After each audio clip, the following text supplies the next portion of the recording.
In Dayton, people are dealing with the worst flooding that's hit the city in over 2 decades. Now, the city is building up its levee to make sure it holds.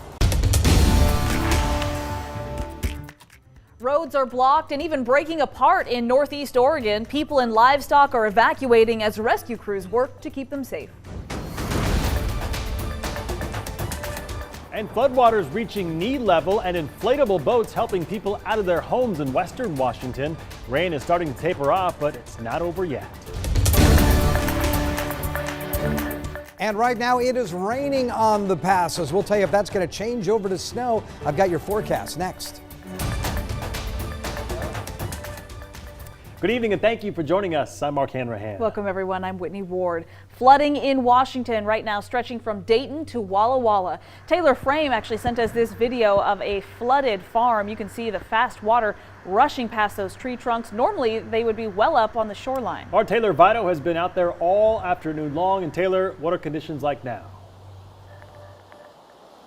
Well, guys, the city of Dayton has declared an emergency due to what's happening. We're standing right next to the Touchey River right now, and I want you to take a look at this flow. This is not normal. Earlier today, we were seeing large tree trunks and even irrigation pipes at one point floating down the river.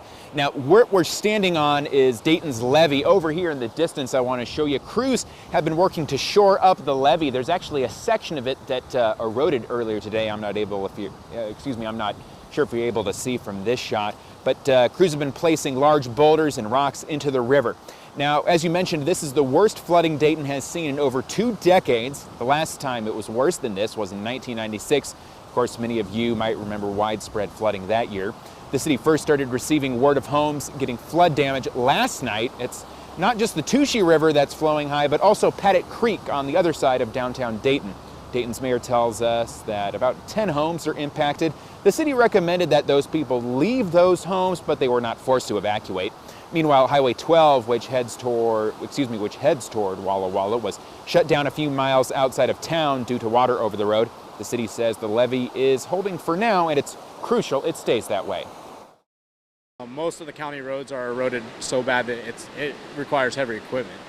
If the river was to breach the levee in certain spots, it could definitely devastate our city. The mayor added that rains the last 2 days, plus rising temperatures in the nearby Blue Mountains, are to blame for the rising water levels. For now, they're continuing to watch the levee, but as we mentioned, it is holding. Things are looking okay. The mayor also wanted to issue a special thanks to road crews from Columbia County. They've been working well with the city. Everyone's been coming together to make sure things are going okay. The mayor also wanted to give a thank you to dozens of volunteers who came together earlier today to fill sandbags and then place some of those sandbags at homes in nearby Pettit Creek to make sure they were okay. Live in Dayton, Taylor Vito, KREM 2 News.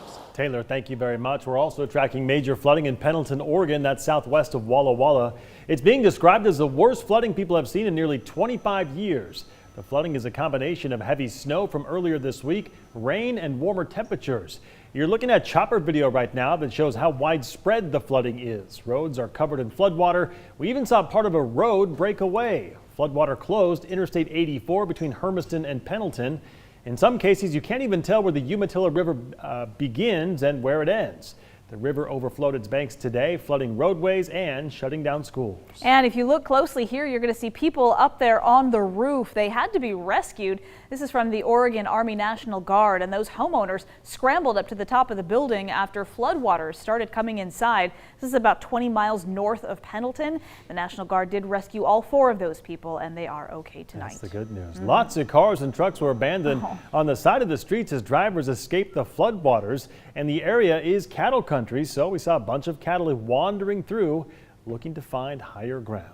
Well, Oregon is not the only place that is flooding right now. They are also tracking more flooding in western Washington. People who live near Olympia say this is the worst they've seen since 1996. Hundreds of people were told to evacuate their homes in Thurston County near Olympia. Gallons of water cascading from the Nisqually River. It hasn't stopped since yesterday. The community stuck behind this tunnel had to forge the water just to get out. I was coming through and it dips down a little bit and the water started coming over the hood and I was like, all right, reverse and back up. That's the move. Turn around, don't drown, as Tom says. Emergency crews say the flooding concerns remain until tomorrow, and that's when they imagine the evacuation orders might be lifted. In the meantime, shelters are also popping up in central Washington as flooding is prompting evacuations there too. There is an American Red Cross emergency shelter at the Walla Walla Fairgrounds. Responders can provide assistance with food or clothing or other urgent needs. Anyone who is evacuating, though, is asked to bring only the essentials like prescriptions and other emergency medication. And be sure to check KREM.com for the changing weather conditions where you live. We will have continuing coverage of the floods tonight. Yeah, you can also find that information on our KREM 2 mobile app. Things looking much calmer here in Spokane. We're grateful for that. Today was the first time, basically the first time of the year, where the sun set at 5 p.m. Might be kind of hard to see. It's mostly cloudy today, but hey, we saw a lot of comments today, people saying finally it's going to get a little bit lighter each day. It's just good for the soul, isn't it? Right. And for those of you planning traveling through the passes this weekend, heads up as well. Tom, you're tracking some snow over the pass level, right? Yeah, right now we're just seeing rain occurring in the passes, but later tonight and in the overnight hours, yeah, we're going to see some snow up there. Take a look at this. Lots of flood warnings, not only down in southeastern Washington, where you see it shaded in green right there. That flood warning in effect through tomorrow morning. We also have a winter weather advisory for the mountains. This is that area shaded in purple over towards the Silver Valley and also into north central Idaho. That's in effect till Saturday afternoon. Another winter storm warning in effect through tomorrow morning. That is over the northern Cascades and parts of north central Washington and the west side of the state. Around the Seattle area and the west slopes of the Cascades. That flood warning is in effect all through the weekend, up through Monday afternoon, as a lot of moisture has been moving into the area. Not so wet right now, but look on the west side of the state. We're seeing that wet weather, and all of that, of course, is headed our way. So look for a chance of rain and snow showers, mostly rain in Spokane with a high of 42. We may see a little sunshine mixed in with the cloud cover on Sunday. Look for a daytime high of 39, and that low of 23 means colder overnight lows is going to stabilize that snow in the mountains, specifically the Blue Mountains, and that will relieve a lot of the flooding problems going down in northeastern Oregon and southeastern Washington. I'll talk more about your 7-day forecast coming up in a few minutes. We cannot just provide shelters anymore. We have to do more. We have to look for long-term solutions that will prevent people from experiencing homelessness in the first place. Spokane Mayor Nadine Woodward gave her first State of the City address this afternoon. She has been in office for just over a month, and she says she has big plans for the next 4 years. KREM 2's Amanda Rowley explaining her main priorities. Right, Amanda? That's right. Mayor Nadine Woodward addressed 4 key issues in her speech today: homelessness, housing, economic development, and public safety. Right out the gate, Mayor Woodward said the city needs to do more than just provide shelters, but look for those long-term solutions. The city has multiple funding sources, and we're going to tap into those and invest in programs that require accountability. In her first State of the City address, Mayor Nadine Woodward said the city should no longer rely on general fund reserve dollars every winter to address homelessness. City Council President Brian Beggs says the council has always supported this and believes it can be done. She also mentioned, which I strongly support, is that we need to get general funds from the county and City of Spokane Valley and Deer Park and Cheney. Those groups right now are kind of sending their people to downtown Spokane. We need their contributions. I'm proposing a per capita basis. We all put some in. In March, the City Council is expected to vote on renter protections that were delayed. Ahead of the vote, Woodward says the city needs to find a way to equally protect both tenants and landlords. We know that we need to address the few landlords who are taking advantage of vulnerable tenants and who are offering substandard living conditions. We need to act on those. Thankfully, it's a small percentage. But we also have to make sure that we are not wrongfully punishing those who are providing fair and safe conditions in rental opportunities. We can't risk losing them or their units.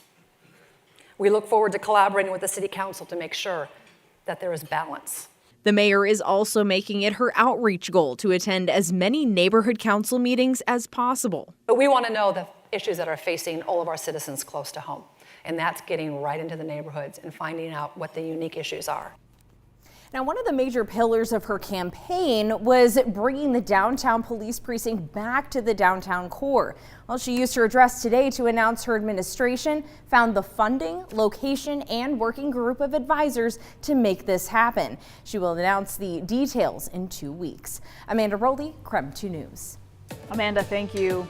New at 5 tonight, the suspect involved in Tuesday night's downtown Spokane shooting is expected to be released from jail. Spokane police officers say he'll be released on his own recognizance following new information, though we don't know what that new information is. Police do say they're continuing to investigate. Washington's flavored vaping ban is expiring today. That means starting tomorrow, stores will be able to sell flavored vaping liquids again, but this could only be temporary pending on legislation. The state's Board of Health implemented the temporary ban back in October following the number of vaping-related illnesses around the country. A King County judge who already temporarily blocked Washington's car tab measure says he hopes to rule next week on whether it is constitutional. Judge Marshall Ferguson heard arguments today on I-976. Voters approved that measure back in November. It's the one that caps car tab fees at $30. The state's budget office estimates the car tab measure, though, would eliminate more than $4 billion in tax revenue by the year 2025. A memorial service for NBA legend Kobe Bryant, his daughter, and 7 others killed in a helicopter crash will happen later this month. It's open to the public and scheduled for February 24th at the Staples Center in LA. The 24th, of course, is symbolic. It commemorates both Kobe and his daughter's basketball jersey numbers.